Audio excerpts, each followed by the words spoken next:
The Shortest Way with the Dissenters, by Daniel Defoe. Sir Roger Lestrange tells us a story in his collection of fables, of the cock and the horses. The cock was gotten to roost in the stable among the horses, and there being no racks or other conveniences for him, it seems, he was forced to roost upon the ground, the horses jostling about for room, and putting the cock in danger of his life, he gives them this grave advice: "Pray, gentlefolks, let us stand still, for fear we should tread upon one another. There are some people in the world, who, now they are unperched, and reduced to an equality with other people, and under strong and very just apprehensions of being further treated as they deserve, begin, with Aesop's cock, to preach up peace and union and the Christian duty of moderation, forgetting that, when they had the power in their hands, those graces were strangers in their gates. It is now, near 14 years, 1688 to 1702, that the glory and peace of the purest and most flourishing church in the world has been eclipsed, buffeted, and disturbed by a sort of men, whom, God in his providence, has suffered to insult over her, and bring her down. These have been the days of her humiliation and tribulation. She has borne with an invincible patience the reproach of the wicked, and God has at last heard her prayers, and delivered her from the oppression of the stranger. And now, they find their day is over, their power gone, and the throne of this nation possessed by a royal, English, true, and ever-constant member of, and friend to, the Church of England. Now, they find that they are in danger of the Church of England's just resentments. Now, they cry out, peace, union, forbearance, and charity, as if the Church had not too long harboured her enemies under her wing, and nourished the viperous blood, till they hiss and fly in the face of the mother that cherished them. No, gentlemen, the time of mercy is past, your day of grace is over. You should have practiced peace, and moderation, and charity, if you expected any yourselves. We have heard none of this lesson, for 14 years past. We have been huffed and bullied with your act of toleration. You have told us, you are the church established by law, as well as others. Have set up your canting synagogues at our church doors. And the Church and her members have been loaded with reproaches, with oaths, associations, abjurations, and what not. Where has been the mercy, the forbearance, the charity you have shown to tender consciences of the Church of England that could not take oaths as fast as you made them? That having sworn allegiance to their lawful and rightful king, could not dispense with that oath, their king being still alive, and swear to your new hodgepodge of a Dutch government? These have been turned out of their livings, and they and their families left to starve. Their estates double taxed to carry on a war they had no hand in, and you got nothing by. What account can you give of the multitudes you have forced to comply, against their consciences, with your new sophistical politics, who, like new converts in France, sin because they cannot starve? And now the tables are turned upon you, you must not be persecuted. It is not a Christian spirit. You have butchered one king, deposed another king, and made a mock king of a third. And yet, you could have the face to expect to be employed and trusted by the fourth. Anybody that did not know the temper of your party, would stand amazed at the impudence as well as the folly to think of it. Your management of your Dutch monarch, who you reduced to a mere king of CL is enough to give any future princes such an idea of your principles, as to warn them sufficiently from coming into your clutches, and, God be thanked, the Queen is out of your hands. Knows you. And will have a care of you.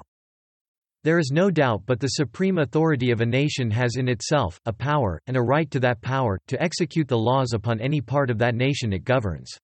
The execution of the known laws of the land, and that with but a gentle hand neither, was all that the fanatical party of this land have ever called persecution.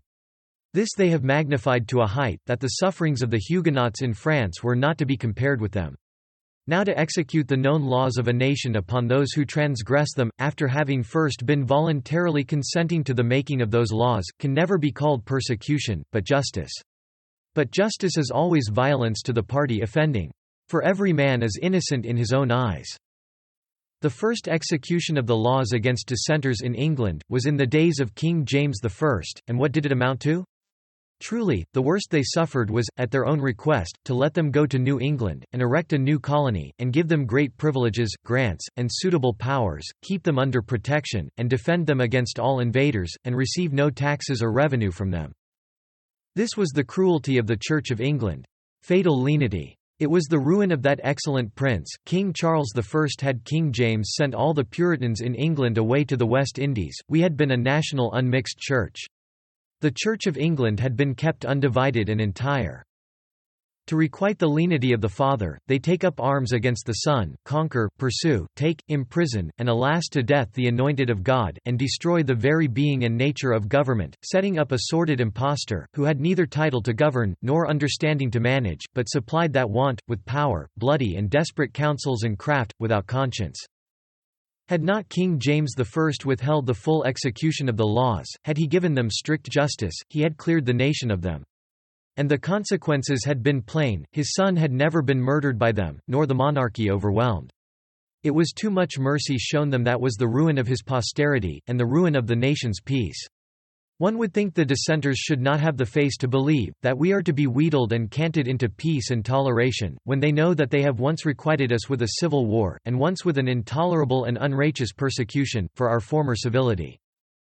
Nay, to encourage us to be easy with them, it is apparent that they never had the upper hand of the Church, but they treated her with all the severity, with all the reproach and contempt as was possible. What peace and what mercy did they show the loyal gentry of the Church of England, in the time of their triumphant commonwealth?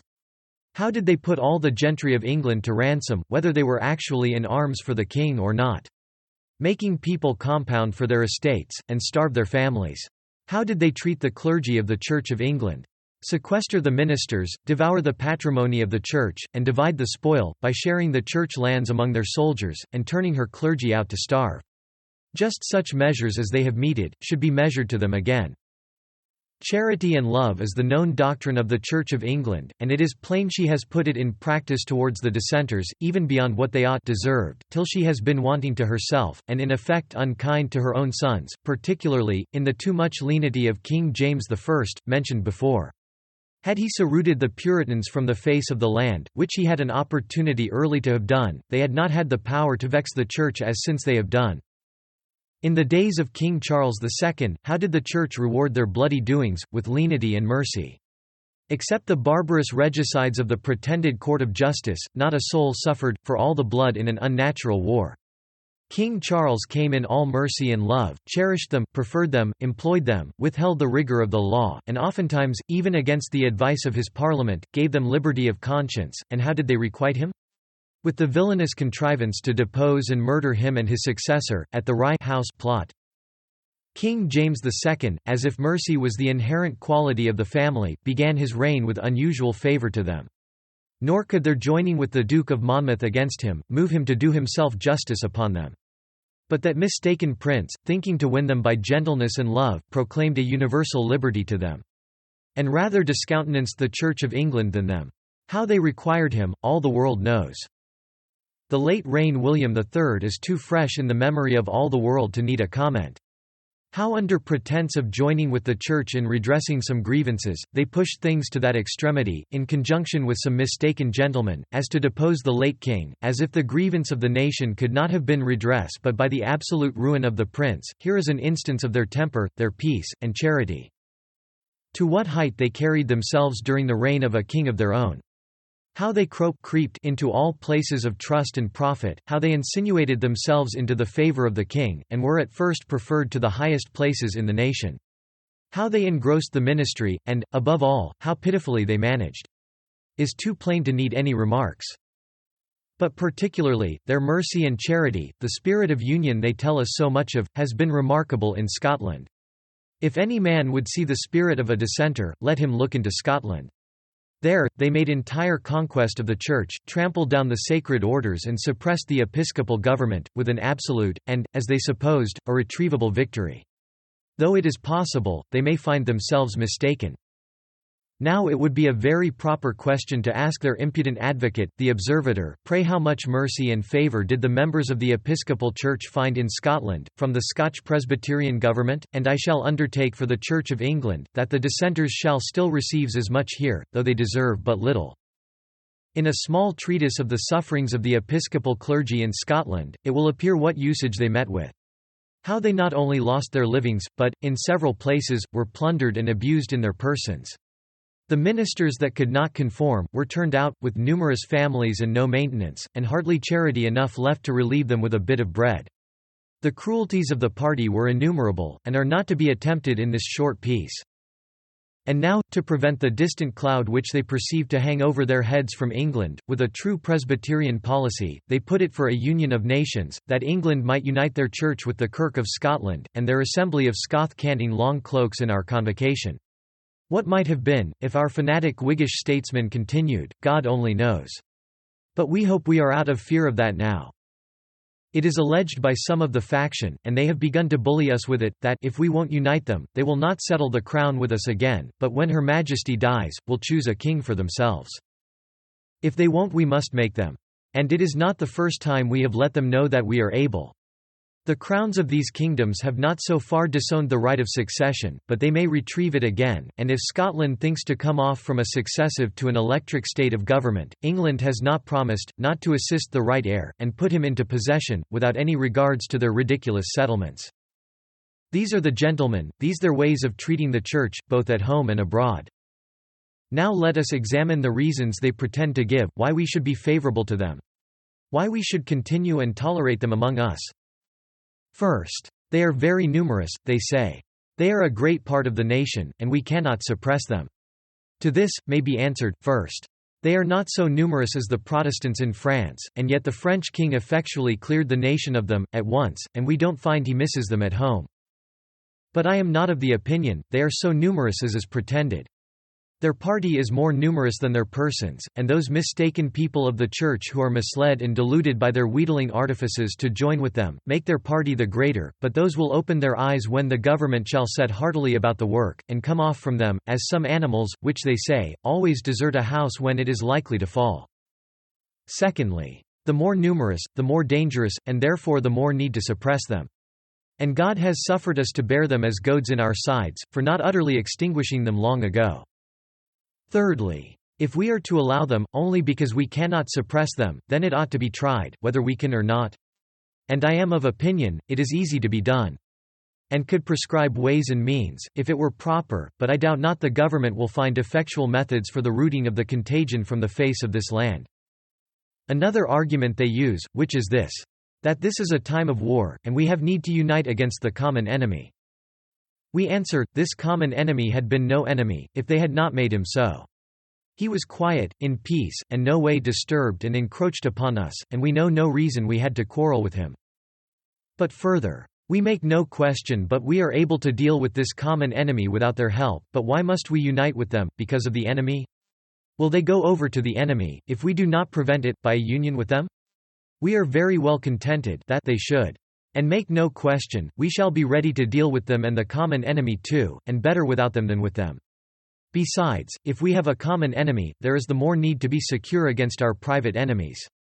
If there is one common enemy, we have the less need to have an enemy in our bowels. It was a great argument some people used against suppressing the old money, that it was a time of war, and it was too great a risk for the nation to run. If we should not master it, we should be undone. And yet the sequel proved the hazard was not so great, but it might be mastered, and the success, i.e., of the new coinage, was answerable.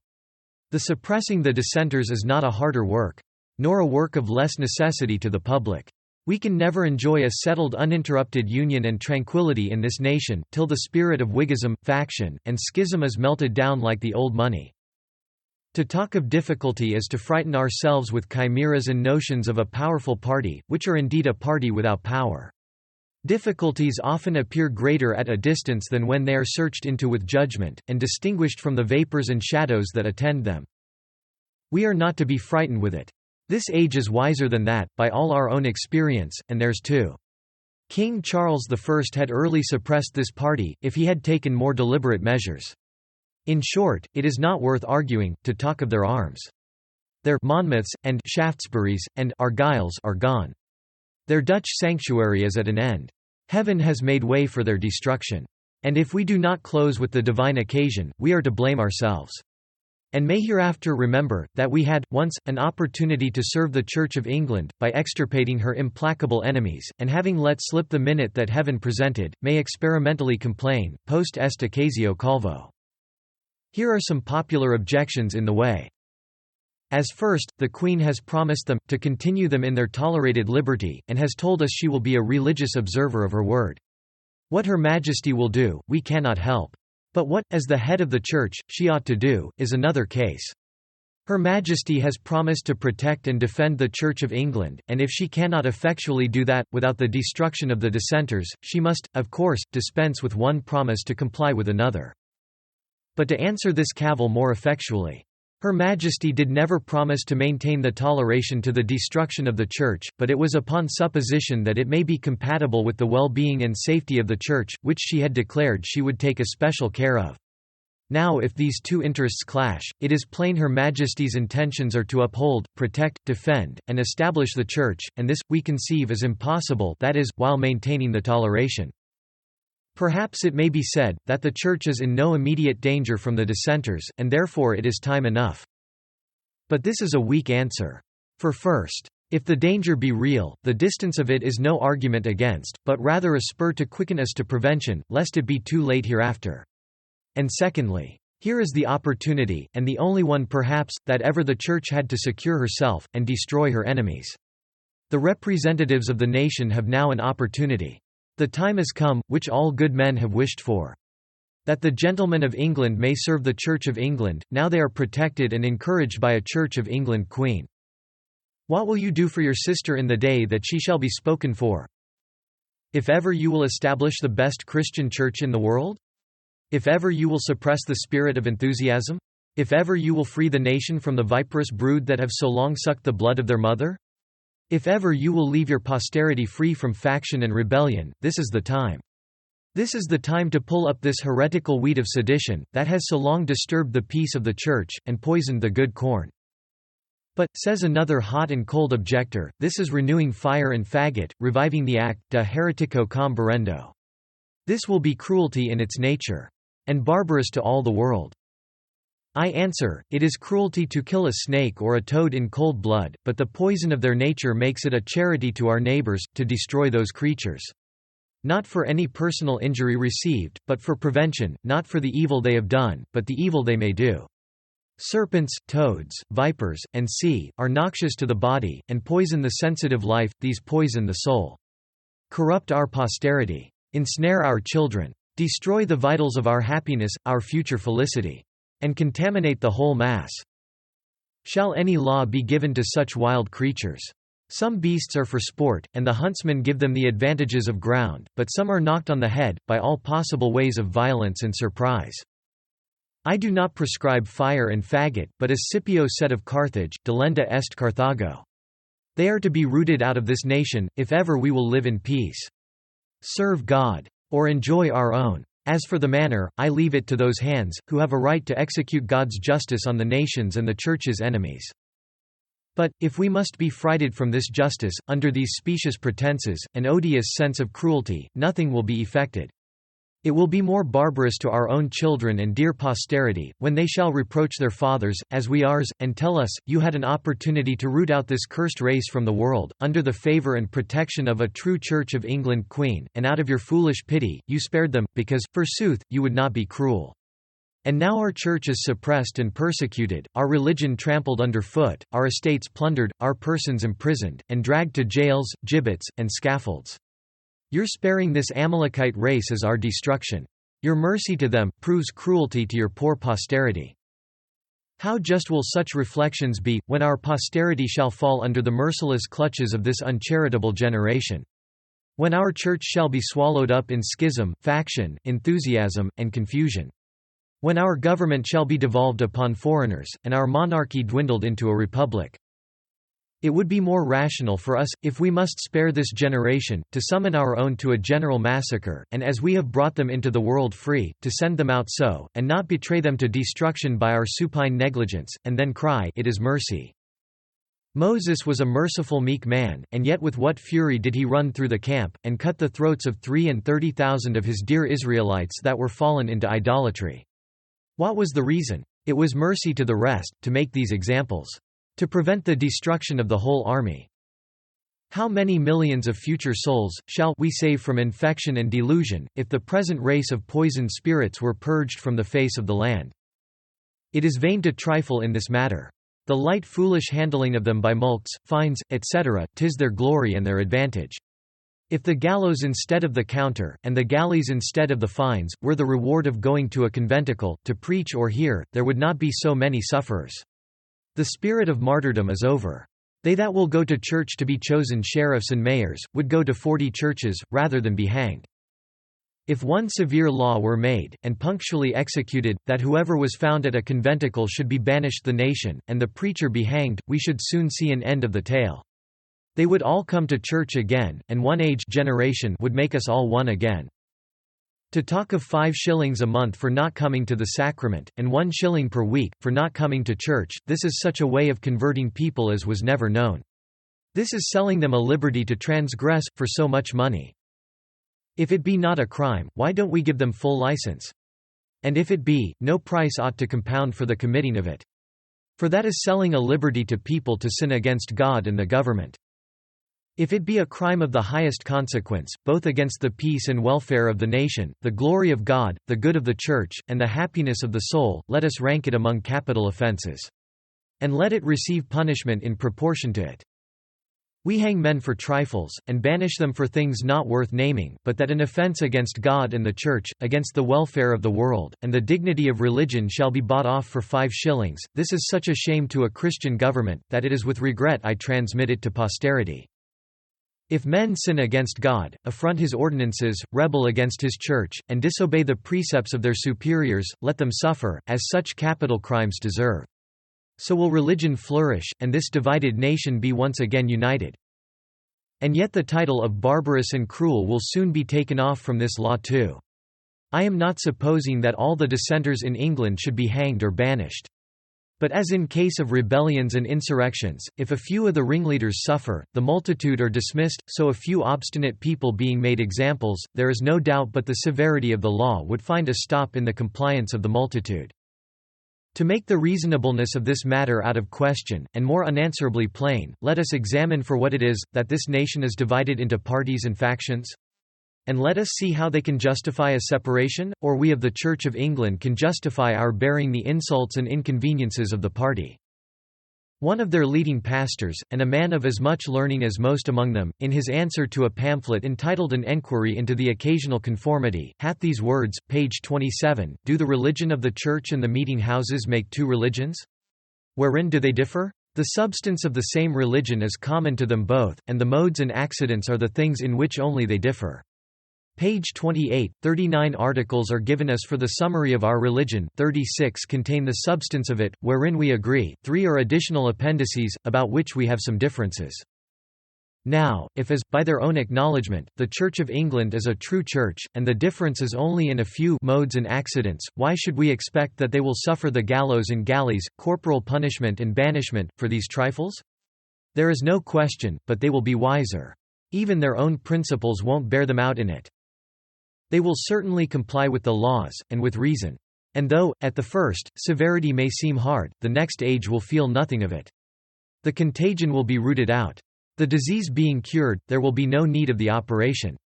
But if they should venture to transgress, and fall into the pit, all the world must condemn their obstinacy, as being without ground from their own principles. Thus the pretense of cruelty will be taken off, and the party actual suppressed, and the disquiets they have so often brought upon the nation, prevented.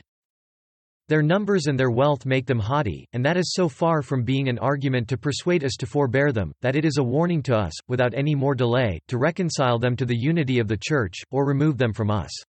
At present, heaven be praised. They are not so formidable as they have been, and it is our own fault if ever we suffer them to be so. Providence and the Church of England seem to join in this particular, that now, the destroyers of the nation's peace may be overturned. And to this end, the present opportunity seems to put into our hands. To this end, Her present Majesty seems reserved to enjoy the crown, that the ecclesiastic as well as civil rights of the nation may be restored by her hand. To this end, the face of affairs has received such a turn in the process of a few months as never has been before. The leading men of the nation, the universal cry of the people, the unanimous request of the clergy agree in this, that the deliverance of our Church is at hand. For this end, has Providence given such a parliament, such a convocation, such a gentry, and such a queen, as we never had before. And what may be the consequences of a neglect of such opportunities? The succession of the crown has but a dark prospect. Another Dutch turn may make the hopes of it ridiculous, and the practice impossible. Be the house of our future princes ever so well inclined, they will be foreigners. Many years will be spent in suiting the genius of strangers to this crown, and the interests of the nation, and how many ages it may be, before the English throne be filled with so much zeal and candour, so much tenderness and hearty affection to the Church, as we see it now covered with, who can imagine? It is high time, then, for the friends of the Church of England to think of building up and establishing her in such a manner, that she may be no more invaded by foreigners, nor divided by factions, schisms, and error. If this could be done by gentle and easy methods, I should be glad. But the wound is corroded, the vitals begin to mortify, and nothing but amputation of members can complete the cure. All the ways of tenderness and compassion, all persuasive arguments have been made use of in vain. The humor of the Dissenters has so increased among the people, that they hold the Church in defiance. And the house of God is an abomination among them. Nay, they have brought up their posterity in such prepossessed aversion to our holy religion, that the ignorant mob think we are all idolaters and worshippers of Baal. And account it a sin to come within the walls of our churches. The primitive Christians were not more shy of a heathen temple, or of meat offered to idols, nor the Jews, or swine's flesh, than some of our Dissenters are of the Church and the divine service solemnized therein. The obstinacy must be rooted out, with the profession of it. While the generation are left at liberty daily to affront God Almighty, and dishonour His holy worship, we are wanting in our duty to God, and to our mother the Church of England. How can we answer it to God? To the Church, and to our posterity, to leave them entangled with fanaticism, error, and obstinacy, in the bowels of the nation? To leave them an enemy in their streets, that, in time, may involve them in the same crimes, and endanger the utter extirpation of the religion of the nation. What is the difference betwixt this, and being subject to the power of the Church of Rome, from whence we have reformed? If one be an extreme to the one hand, and one on another, it is equally destructive to the truth to have errors settled among us, let them be of what nature they will. Both are enemies of our Church, and of our peace. And why should it not be as criminal to admit an enthusiast as a Jesuit? Why should the Papist with his 7 sacraments be worse than the Quaker with no sacraments at all? Why should religious houses be more intolerable than meeting houses? Alas, the Church of England! What with popery on one hand, and schismatics on the other, how has she been crucified between 2 thieves? Now, let us crucify the thieves. Let her foundations be established upon the destruction of her enemies. The doors of mercy being always open to the returning part of the deluded people, let the obstinate be ruled with the rod of iron. Let all true sons of so holy and oppressed a mother, exasperated by her afflictions, harden their hearts against those who have oppressed her. And may God Almighty put it into the hearts of all the friends of truth, to lift up a standard against pride and Antichrist. That the posterity of the sons of error may be rooted out from the face of this land, forever.